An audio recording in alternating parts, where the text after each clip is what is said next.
नमस्कार, मैं कमलेश कबीर आपका एक बार फिर स्वागत करता हूं इस नए एपिसोड में। आज के इस एपिसोड में हम बात करेंगे महाराष्ट्र की राजनीति की और महाराष्ट्र की राजनीति के साथ जिस तरीके से अभी चाहे वो राष्ट्रीय पार्टियां हो या फिर क्षेत्रीय पार्टियां, कोई भी पार्टी जब हारती है चुनाव, तो चुनाव में हार और जीत ये दोनों जो है वो लगा रहता है। कई बार जो है वो जनता के मन में होता है बदलाव, तो वो बदलाव की तरफ देखती है। और आपने देखा है राजस्थान का, अगर आप देखोगे तो राजस्थान में इसका जो है वो इतिहास रहा है, एक बार कांग्रेस पार्टी और दूसरी बार भारतीय जनता पार्टी। लेकिन उस हार के बाद या कोई भी पार्टी अगर सही चल रही है और उसके बाद में अगर पार्टी में कोई टूट होती है और फिर वो टूट रुकने का नाम नहीं ले, तो फिर उसके लिए जिम्मेदार कौन है? आज के इस एपिसोड में हम उसकी चर्चा करने वाले हैं। अब ऐसी स्थिति में दो ही चीजें हैं, या तो आपकी पार्टी में कोई कमी है, आपके नेताओं में कोई कमी है, या फिर मतदाता में कमी है। तो अगर हम मतदाता की बात करते हैं, जनता की बात करें, तो अब वो समय चला गया जब जनता जो है वो किसी भी राजनेता को वो अच्छे काम करे चाहे नहीं करे उसको ढोती रहती थी। लेकिन अब जनता समझदार हो गई है। अगर उसकी उम्मीदों पर कोई पार्टी खरा नहीं उतरती, तो फिर वो किसी भी पार्टी से हो, वो पार्टी बदलते देर नहीं लगाता। अब ये बात जो है वो कुछ राजनेताओं को पच नहीं रही है। इसलिए इस वीडियो में हम महाराष्ट्र के राजनीति के जरिए इसका जो है वो आकलन करने की कोशिश करेंगे। और इस आकलन में हम ये ढूंढने की कोशिश करेंगे कि आखिर शिवसेना उद्धव बाला साहब ठाकरे जो है उसका हाल, जिस तरीके से पार्टी जो है वो एक के बाद एक टूटती चली जा रही है। अब इसमें आप समझिएगा, जब हम बात करते हैं 2019 की, तो 2019 से पहले की अगर आप शिवसेना की राजनीति देखोगे 1995 से लेकर, तो आपको जो है वो ज्यादा कुछ सोचने की जरूरत नहीं है, क्योंकि पार्टी का एजेंडा एक ही था, कट्टर हिंदुत्व, और कहीं ना कहीं भारतीय जनता पार्टी से दो कदम आगे दिखाई देती है। 2019 में जो है वो माहौल बदलता है। उद्धव ठाकरे एक फैसला लेते हैं और फैसला यह है कि वो भारतीय जनता पार्टी के साथ गठबंधन तोड़कर कांग्रेस पार्टी के साथ चले जाते हैं। और कांग्रेस पार्टी की जो छवि है हिंदुत्व विरोधी की, इससे ये अलायंस जो है वो उसको नेचुरल अलायंस हम कह नहीं सकते। अब ऐसी स्थिति में ऐसा क्यों हुआ? तो ऐसा क्यों हुआ उसका जवाब ढूंढते ढूंढते आज जो है वो आपको एक बार फिर वही वाकया याद दिला देता हूं, जब अंजना ओम कश्यप जो है वो एक शो के बाद में, जब शो का खत्म हुआ तो उसके बाद में उसने एक टिप्पणी की थी आदित्य ठाकरे को लेके, और टिप्पणी ये थी कि ये देश का दूसरा राहुल गांधी होगा।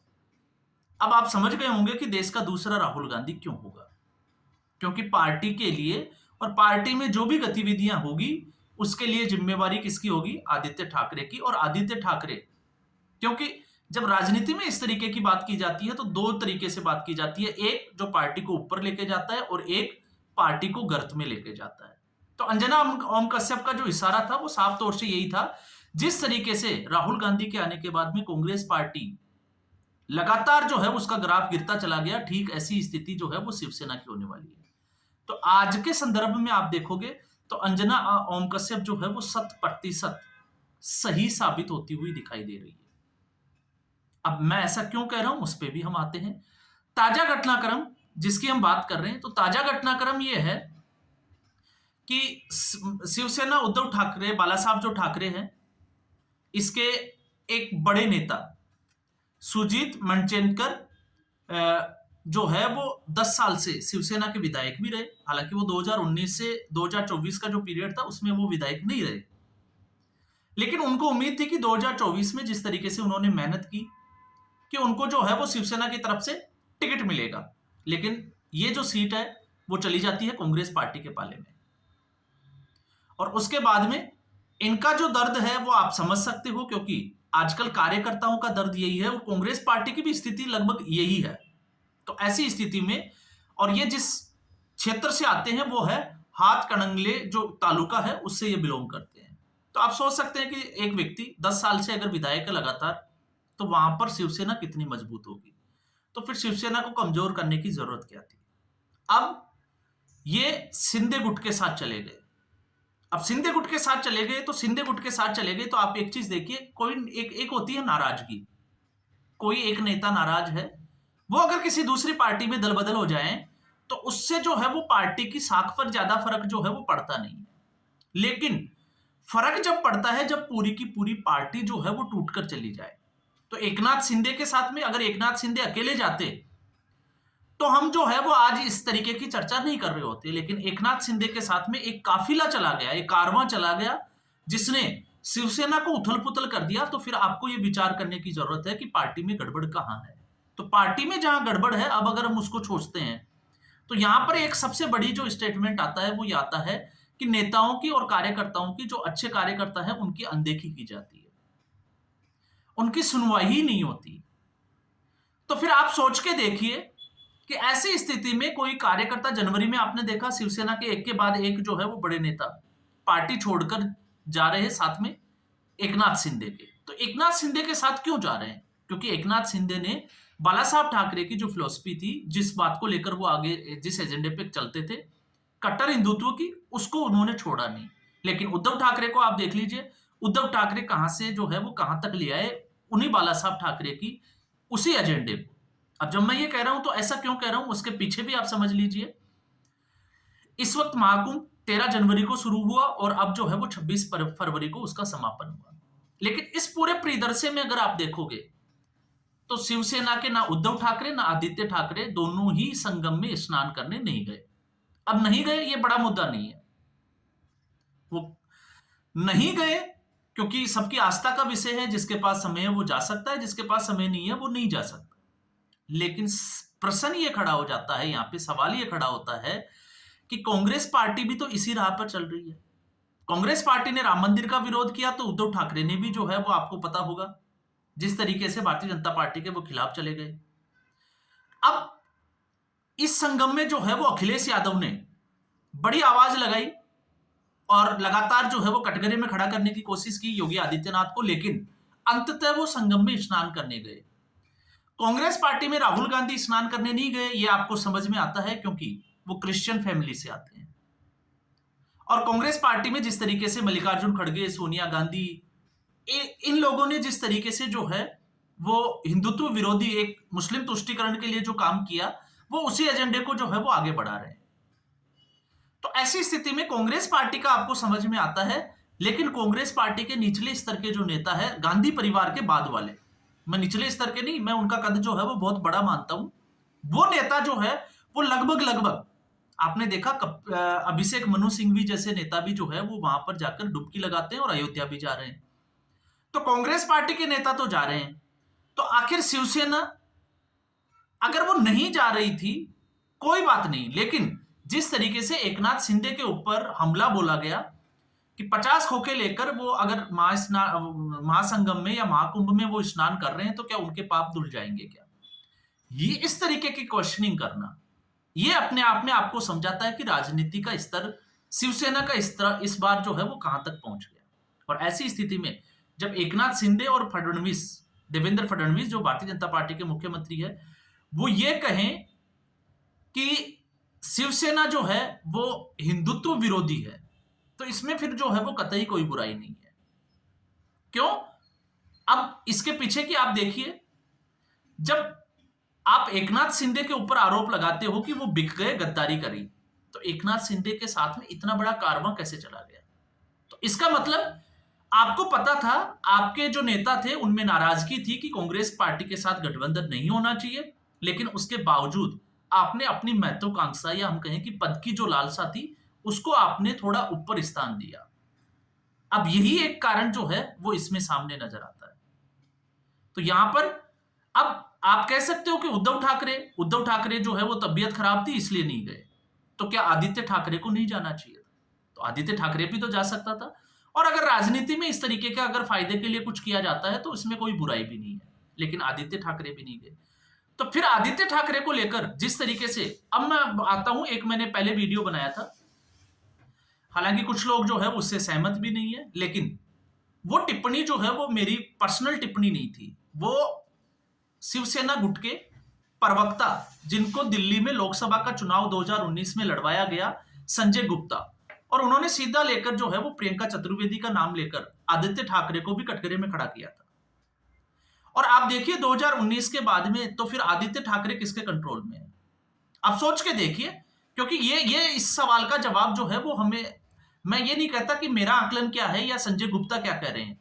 और संजय गुप्ता के बाद में फिर आपने देखा कि किशोर तिवारी, जो एक शिवसेना के प्रवक्ता के रूप में जितने भी जो न्यूज चैनल है उनके ऊपर देखे जाते थे, अब उनको पार्टी ने निष्कासित कर दिया, बाहर निकाल दिया। तो अगर कोई शिवसेना में कोई सही बात करता है, अगर पार्टी को सही राय देता है, तो उसको बाहर का रास्ता दिखा दिया जाता है। तो फिर ये शिवसेना किस रास्ते पे चल रही है और इनको कौन बचाएगा? आप शिवसैनिक होने के नाते जो है वो मुझे ये कह सकते हैं कि आप भारतीय जनता पार्टी के दलाल हो, आप पेड न्यूज जो है वो बना रहे हो, आपको किसी भी तरीके का आरोप लगा सकते हो, लेकिन इस आरोप से आप सच्चाई को नहीं बदल सकते। क्योंकि अभी भी शिवसेना जो है उद्धव ठाकरे की, उसमें अभी भी मतभेद है, क्योंकि अब भी कुछ सांसद वगैरह जो है वो भारतीय जनता पार्टी के साथ गठबंधन चाहते हैं, और वो कट्टर हिंदुत्व की राजनीति, क्योंकि वो उसी को लेकर आए थे। और अब ऐसी स्थिति में जब मतदाता जागरूक हो गया, 2024 के लोकसभा के चुनाव के बाद जो परिस्थितियां बदली, उसमें अगर इस तरीके का अगर कोई अब वो होगा, तो फिर उसका परिणाम तो भुगतना पड़ेगा। आपने देखा कांग्रेस पार्टी के भी बड़ी नेता, जब से राम मंदिर का विरोध हुआ उसके बाद से कांग्रेस पार्टी छोड़कर भारतीय जनता पार्टी के साथ चले गए, या फिर जो है वो दूसरी पार्टी में चले गए। क्यों गए? क्योंकि वो हिंदू समाज, हिंदू, या हम कहें कि सनातन संस्कृति से वो आते हैं। अब ये अलग बात है कि राहुल गांधी और सोनिया गांधी जो है वो इस संस्कृति से नहीं आते हैं। अब आप कहोगे कि ऐसा क्यों? तो ऐसा इसलिए क्योंकि सोनिया गांधी भी इससे पहले एक बार जो है वो प्रयागराज गई थी, लेकिन उन्होंने इस तरीके का कोई भी जो है वो संगम में, या हम कहें कि गंगा नदी में स्नान करने का या कोई ऐसा कोई वाकया हुआ हो, ऐसा किसी ने नहीं देखा। उल्टा उन्होंने जब पैर पानी में रखे तो पानी जब ठंडा लगा तो कुछ टिप्पणी जरूर की थी। वो आप जो है वो गूगल पर जाकर सर्च कर सकते हैं कि वो माजरा है क्या। तो आप अंदाजा लगा के देखिए कि इस परिवार की पॉलिटिक्स जो है वो समझ में आती है। और इस परिवार में भी अगर आप पॉलिटिक्स को समझोगे तो पॉलिटिक्स यहां तक आ गई कि राहुल गांधी की वजह से आज कांग्रेस पार्टी के एक के बाद एक नेता, अभी भी जो है वो लाइन लगी हुई है, डीके शिव कुमार, कांग्रेस पार्टी का एक रिसोर्स जिसको कहते हैं कि आज भी अगर पैसे की जरूरत है तो डीके शिव कुमार वो पैसे वाले भी हैं और वो रिसोर्स इकट्ठा भी कर सकते हैं। और जिस तरीके से उनकी टिप्पणी आना इस महाकुंभ को लेकर, तो आप समझ सकते हैं कि स्थिति क्या है। तो ऐसी स्थिति में शिवसेना की इस तरीके की टिप्पणी क्या लोगों को चुभेगी नहीं? और अगर ये स्थिति अगर शिवसेना की है, तो फिर शिवसेना की टूट के लिए जिम्मेदार कौन है? एकनाथ शिंदे या फिर आदित्य ठाकरे? और जब अगर इसमें आदित्य ठाकरे इसके लिए जिम्मेदार है, तो फिर आदित्य ठाकरे के ऊपर कंट्रोल किसका है? वो किसकी बात मानते हैं और किसकी नहीं मानते हैं। तो ठीक वही राहुल गांधी वाली स्थिति आती है कि उनके एक दो लोग जो उनको बोल दे वही सही, बाकी सब कुछ गलत। तो फिर आदित्य ठाकरे के लिए भी यही है। और अगर यही स्थिति है तो फिर जनता को दोष देने से और चुनाव आयोग को या फिर मशीनों को दोष देने से उससे फायदा क्या है? परिणाम तो फिर भी वही होने रहने वाला है। और आपने देखा दिल्ली में जिस तरीके से, क्योंकि मातोश्री में बाला साहब ठाकरे कभी बाहर नहीं निकले, और जब भारतीय जनता पार्टी और शिवसेना उद्धव ठाकरे एक साथ मिलकर, क्योंकि शिवसेना अभी टूटी नहीं थी उस वक्त 2019 में, और उसके बाद में मुख्यमंत्री के पद को लेकर जिस तरीके से राजनीति चली थी, तो आपको याद होगा उद्धव ठाकरे ने कहा था कि अमित शाह को अगर बात करनी है तो वो मातोश्री आए।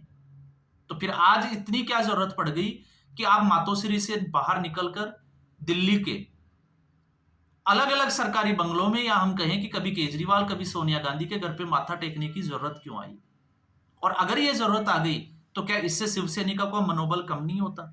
और मनोबल कम होता है तो फिर उसका परिणाम यह है कि जिस तरीके से मैं इसकी बात कर रहा हूं सुजीत मिंचेकर की, तो इसके साथ में लगभग आप देखोगे कि उस इलाके के 80% कार्यकर्ता साथ में जो है उन्होंने शिंदे की पार्टी या शिंदे की शिवसेना को ज्वाइन कर लिया। तो आगे भी जो है वो आपको यही देखने को मिलेगा। अब आप भले ही कितना ही जो है वो आप प्रियंका चतुर्वेदी की बात कर ले, चाहे आदित्य ठाकरे की बात कर ले, सोचना शिवसेना को है, आपको और हमें नहीं। तो आज के एपिसोड में बस इतना ही। उम्मीद करूंगा वीडियो एपिसोड आपको पसंद आया होगा। वीडियो को लाइक करें, शेयर करें, चैनल जरूर सब्सक्राइब करें। धन्यवाद।